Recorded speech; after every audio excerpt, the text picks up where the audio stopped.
Hello friends, તો સ્વાગત છે તમારું સ્વાદની સફરમાં। આજે આપણે બનાવીશું દરેક વ્રત કે ઉપવાસમાં ખાઈ શકાય તેવી 4 સ્વીટ ડીશ। તેમાં આપણે સિંગ અને ગોળની સુખડી બનાવીશું, દૂધીનો હલવો અને બાસુંદી બનાવીશું અને આપણે સિંગ પાક કે જેને આપણે ખોખા પાક કહીએ છીએ તે પણ આપણે આજે બનાવીશું। તમે દરેક વ્રતમાં ખાઈ શકો છો। તો પહેલી ડીશ આપણે બનાવીશું સિંગ અને ગોળની સુખડી। મોઢામાં મૂકતા જ પીગળી જાય તેવી આ સિંગ અને ગોળની સુખડી માત્ર 3 વસ્તુમાંથી જ બની જાય છે। 2 વાટકી જેટલા સિંગદાણા લઈશું અને 1 વાટકી ગોળ લઈશું। આ ગોળને આપણે આવી રીતે ભૂકો કરીને લેવાનો જેથી તે સરસ રીતે મેલ્ટ થઈ જાય। અને અડધી વાટકી જેટલું આપણે ઘી લઈશું। આ ઘીને મેં મેલ્ટ કરીને લીધું છે। તો છે ને સાવ સહેલું માપ 2 વાટકી સિંગદાણા અને 1 વાટકી ગોળ। તમે સિંગદાણા લો તેના કરતાં અડધો ગોળ લેવાનો। તો એક પેનમાં આપણે 2 વાટકી સિંગદાણા છે તેમાં એડ કરીશું ને આપણે સિંગદાણાને શેકવાના છે। તો મીડિયમ ગેસની ફ્લેમ ઉપર આપણે સિંગદાણાને શેકીશું। જો તમને મારી રેસિપીઝ જોવી ગમતી હોય તો વિડીયોને લાઇક કરો, વધુમાં વધુ શેર કરો ને મારી ચેનલને સબસ્ક્રાઈબ કરવાનું ભૂલતા નહીં। તો 4 થી 5 મિનિટ જેવું થઈ ગયું છે અને આપણા સિંગદાણા સરસ એવા શેકાઈ ગયા છે। તેનું ફોતરું પણ નીકળી જાય છે, મીન્સ શેકાઈ ગયા છે। તો હવે આપણે આ સિંગદાણાને એક કોટનના કપડામાં કાઢી લઈશું ને તેને આવી રીતે મસળીને ફોતરા કાઢીશું। તો આપણે આ ફોતરા કાઢવાનું કામ આપણા સિંગદાણા થોડા ગરમ હોય ત્યારે જ કરી લેવાનું જેથી સહેલાઈથી નીકળી જાય। તો તમે જોઈ શકો છો કે આપણા બધા જ ફોતરા નીકળી ગયા છે। તો હવે એક જારો લઈશું ને તેમાં આવી રીતે લઈ અને સિંગદાણા અને ફોતરાને અલગ કરીશું। તો તમે જોઈ શકો છો કે આપણા સિંગદાણા અલગ થઈ ગયા છે। તો આવી જ રીતે મેં બધા જ સિંગદાણાને ફોતરાથી અલગ કરી લીધા છે। તો તેને મિક્સી જારમાં એડ કરી દઈશું। આ સિંગદાણાને આપણે પલ્સ મોડ ઉપર એટલે કે મિક્સરને ચાલુ બંધ કરીને ગ્રાઇન્ડ કરીશું। તો આપણા સરસ એવા સિંગદાણા ગ્રાઇન્ડ થઈ ગયા છે। તો હવે એક જાડા તળિયાવાળા વાસણમાં ઘી નાખીશું ને ઘી સરસ એવું ગરમ થઈ જાય એટલે તેમાં ગોળ એડ કરીશું ને તેને આપણે મિક્સ કરતા રહીશું। તો મીડિયમ ટુ લો ગેસની ફ્લેમ ઉપર આપણે સરસ રીતે ગોળને મેલ્ટ કરી લઈશું ને ગોળ મેલ્ટ થઈ જાય ત્યારબાદ આપણે ગોળનો પાયો આવે ત્યાં સુધી તેને સતત મિક્સ કરતા રહીશું જેથી તે તળિયે ચોંટી ન જાય। તો જેમ જેમ આપણો ગોળનો પાયો બનતો જશે તેમ તેમ આપણો ગોળ ફૂલાતો જશે અને તેમાં સરસ એવા બબલ્સ પણ થવા લાગશે। તો આપણો ગોળનો પાયો તૈયાર છે અને ગેસની ફ્લેમ બંધ કરી દઈશું ને સિંગદાણાનો ભૂકો નાખીશું।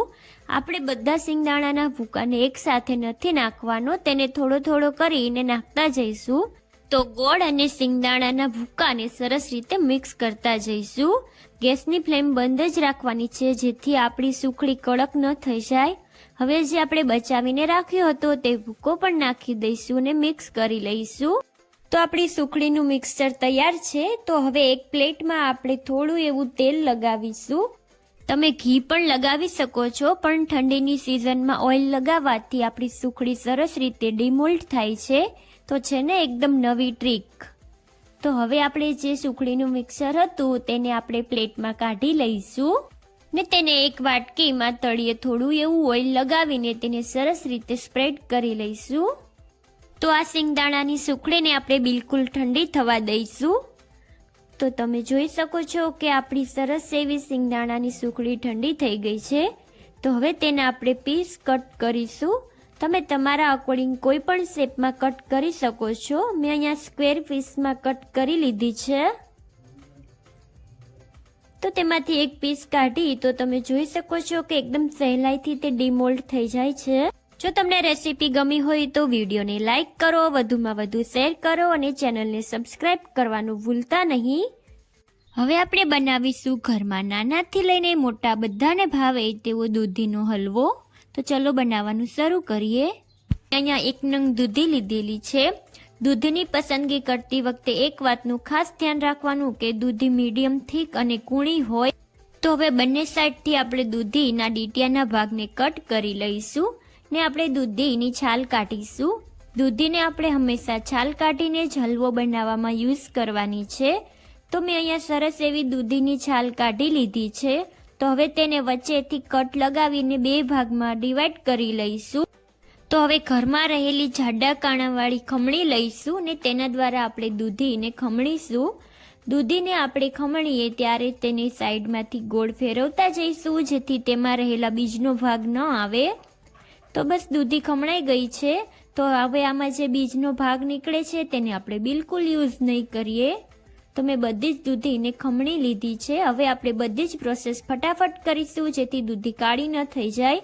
તો તેના માટે એક પેનમાં 2 ચમચી ઘી નાખીશું ને ઘી મેલ્ટ થઈ જાય ત્યારબાદ તેમાં આપણે ખમણીને રાખી હતી તે દૂધીનું છીણ નાખીશું. તો દૂધીમાં પાણીનો ભાગ વધારે હોય છે તો તેને આપણે સોતે કરીએ તો તેમાં પાણી રહેલું હોય છે તે એબ્ઝર્વ થઈ જાય. તો દૂધી સોતે થાય છે ત્યાં સુધી આપણે દૂધ ગરમ કરી લઈશું. તો તેના માટે મેં અહીંયા 500 ml દૂધ લીધું છે તેને આપણે પેનમાં એડ કરીશું. તમે ઘરમાં આવતું કોઈ પણ દૂધ લઈ શકો છો પણ તેનો મલાઈનો ભાગ કાઢવાનો નહીં. તો દૂધમાં એક બોઇલ આવવા દઈશું. તો દૂધમાં એક બોઇલ આવી ગયો છે અને આપણી દૂધી પણ સોતે થઈ ગઈ છે. તો હવે આપણે આ દૂધને તેમાં એડ કરી દઈશું. તો હવે આપણે આ મિશ્રણને 2 થી 3 મિનિટ માટે હલાવતા રહીશું જેથી દૂધી સરસ રીતે કૂક થઈ જાય.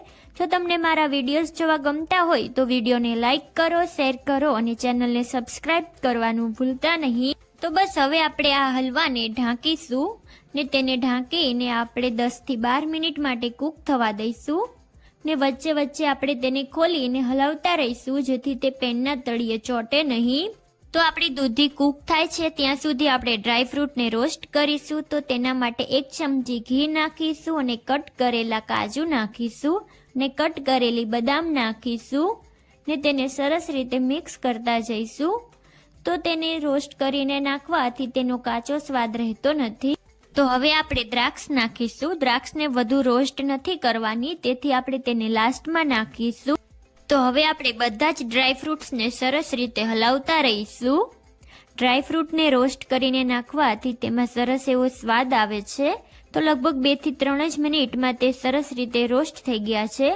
તો હવે આપણે તેને દૂધીના હલવામાં એડ કરી દઈશું. તો હવે આપણે આ હલવામાં ગ્રીન ફૂડ કલર નાખીશું. તમારે જો કલર સ્કીપ કરવો હોય તો તમે કરી શકો છો. ત્યારબાદ તેમાં આપણે અડધો કપ જેટલી ખાંડ નાખીશું. તમે ખાંડનું પ્રમાણ તમારા અકોર્ડિંગ વધુ ઓછું કરી શકો છો ને તેને સરસ રીતે હલાવીને બધી જ વસ્તુને મિક્સ કરી લઈશું. તો આપણો સરસ એવો ગ્રીન કલર આવી ગયો છે હલવામાં. હવે આપણે આમાં જે ખાસ ઇન્ગ્રીડિયન્ટ ઉમેરવાનું છે તે છે દૂધની મલાઈ. તો 1/4 કપ જેટલી દૂધની મલાઈ નાખીશું. તો મલાઈ નાખવાથી આપણા હલવામાં માવા વગર પણ દાણેદાર ટેક્સચર આવે છે. જો તમારી પાસે ફ્રેશ મલાઈ ના હોય તો તમારે દૂધ 500 ml ની જગ્યાએ 1 લીટર લેવાનું અને તેને ઉકાળીને ઘટ કરી લેવાનું. તો મલાઈ સરસ એવી મિક્સ થઈ ગઈ છે તો તેને ઢાંકીને 5 મિનિટ માટે કૂક થવા દઈશું. તો લગભગ 5 મિનિટ થઈ ગઈ છે તો તેનું ઢાંકણ ખોલીશું. તો આ હલવાને આપણે 2 મિનિટ માટે હલાવતા રહીશું જેથી તે એકદમ ઘટ થઈ જાય. તો તૈયાર છે આપણો હલવો. તો હવે તેને આપણે એક પ્લેટમાં સર્વ કરીશું.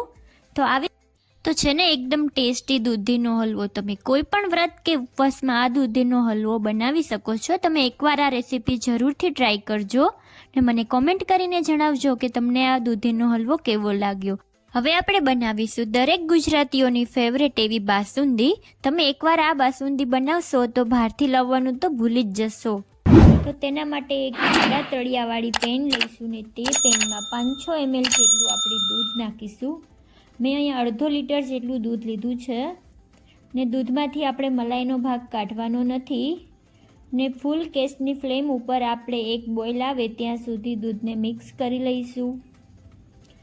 આપણે દૂધને સતત ચલાવતા રહેવાનું છે જેથી તે તળિયે ચોંટી ન જાય ને સાઈડમાં જે મલાઈ ચોંટે છે તેને પણ આપણે કાઢતા જઈશું. સાઈડમાં ચોટેલી મલાઈને આમાં એડ કરવાથી આપણું દૂધ એકદમ ઘટ બની જાય છે, મલાઈદાર. હવે આપણે મીડિયમ ગેસની ફ્લેમ ઉપર આ દૂધમાં એક બોઇલ આવવા દઈશું. તો બસ હવે આપણે આમાં અડધો કપ જેટલી ખાંડ નાખીશું. તમે ખાંડ તમારા અકોર્ડિંગ વધુ ઓછી કરી શકો છો. જો તમને મારા વિડીયોઝ જોવા ગમતા હોય તો ચેનલને લાઇક કરો, શેર કરો અને સબસ્ક્રાઈબ કરવાનું ભૂલતા નહીં. તો આ ખાંડ ઓગળી જાય ત્યાં સુધી આપણે ગેસની ફ્લેમને મીડિયમ રાખીશું. ને સતત ચલાવતા રહીશું દૂધને. તો તમે જોઈ શકો છો આપણી બધી જ ખાંડ ઓગળી ગઈ છે અને દૂધમાં એક બોઇલ પણ આવી ગયું છે. ને એકવાર હવે આપણે આને મિક્સ કરી લઈશું. ને હવે આપણે આમાં અડધો કપ જેટલો માવો નાખીશું. આ માવો બિલકુલ ઓપ્શનલ છે. જો તમારી પાસે માવો ન હોય તો તમે આની જગ્યાએ દૂધને 1-2 વધુ બોઇલ આવવા દેશો એટલે તમારું દૂધ એકદમ મલાઈદાર થઈ જશે. તો બસ આવી જ રીતે આપણે પાછો બીજો બોઇલ આવવા દઈશું ને મિક્સ કરી લઈશું. તો તમે જોઈ શકો છો કે આપણું દૂધ એકદમ ઘટ થઈ ગયું છે. તો બસ હવે આપણે આમાં થોડી બદામની કતરણ નાખીશું ને મિક્સ કરી લઈશું. એક બોઇલ આવવા દઈશું જેથી તેમાં બદામનો કાચો સ્વાદ ન આવે. તો બસ હવે આપણે આ દૂધને એક આપણે બાઉલમાં કાઢી લઈશું. આવી જ રેસીપીના વિડીયોઝ જોવા સ્વાદની સફરને જરૂરથી સબસ્ક્રાઈબ કરો.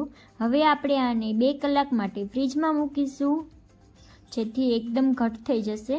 તો બસ 2 કલાક પછી આપણે કાઢીને જોઈએ તો આપણી બાસુંદી એકદમ ઘટ અને મલાઈદાર થઈ છે. તમે જોઈ શકો છો કે આ બાસુંદી ચમચાને બંને સાઈડથી કોટ થઈ જાય એવી ઘટ બની છે. તો બસ હવે આપણે એને એક બાઉલમાં કાઢી લઈશું. ઉપરથી થોડીક બદામની કતરણ નાખીશું અને ડેકોરેટ કરી લઈશું. તો બસ તૈયાર છે આપણી બાસુંદી. જોતાં જ ખાવાનું મન થઈ જાય તેવી બની છે. જો તમે ચાસણી લેવાની પરફેક્ટ રીત સાથે હવે આપણે બનાવીશું સિંગ પાક. ના તો દાણા શેકવાની કે ના તો પોતરા કાઢવાની ઝંઝટ. માત્ર 15 મિનિટમાં આ સિંગ પાક બની જાય છે. ચાલો સ્ટાર્ટ કરીએ. તેના માટે 1 કપ સિંગદાણા અને 1 કપ ખાંડ લઈશું ને 2 ચમચી જેટલું ટોપરાનું છીણ લઈશું. ટોપરાનું છીણ બિલકુલ ઓપ્શનલ છે, પણ જો ટોપરાનું છીણ નાખશો તો ખૂબ સરસ સ્વાદ આવે છે. તો છે ને સાવ સહેલું માપ જેટલું તમે ખાંડ લો તેટલા જ તમારે સિંગદાણા લેવાના. હવે આપણે આ સિંગદાણાને એક મિક્સી જારમાં નાખીશું. આપણે આને કોઈ શેકવાના કે કોઈ મહેનત વગર આજે આપણે બનાવીશું. હવે મિક્સી જારનું ઢાંકણ બંધ કરીશું અને સિંગદાણાને ગ્રાઇન્ડ કરી લઈશું. અહીં આપણે સિંગદાણાનો એકદમ ફાઇન પાવડર કરવાનો છે, કરકરો નથી રાખવાનો. તો હવે એક જાડા તળિયાવાળી પેનમાં 1 વાટકી ખાંડ નાખીશું ને તે વાટકીના માપથી જ અડધો કપ એટલે જેટલી ખાંડ આપણે લીધી હતી તેનું અડધું એટલું પાણી નાખીશું. પાણી બહુ વધારે નથી નાખવાનું. જો ખાંડ ડૂબી શકે એટલું જ પાણી આપણે નાખીશું. મીડિયમ ટુ લો ગેસની ફ્લેમ ઉપર આપણે ચાસણી બનાવીશું. આવી જ નવી રેસીપીના વિડીયોઝ જોવા ચેનલને લાઇક કરો, શેર કરો અને સબસ્ક્રાઈબ કરવાનું ભૂલતા નહીં. આ ચાસણી 7થી 8 મિનિટમાં બની જાય છે. તો તમે જોઈ શકો છો કે આ રીતનો જાડો તાર થાય એટલે આપણી ચાસણી બની ગઈ છે. હવે આપણે આમાં સિંગદાણાનો પાવડર નાખીશું. ગેસની ફ્લેમ આપણે લો રાખીશું અને સતત મિક્સ કરતા રહીશું. એક જ ડાયરેક્શનમાં આપણે મિક્સ કરીશું જેથી તે તળિયે ચોંટી ન જાય. હવે તેમાં 1 ચમચી ઘી નાખીશું. ઘી નાખવાથી એકદમ સોફ્ટ તૈયાર થાય છે સિંગ પાક.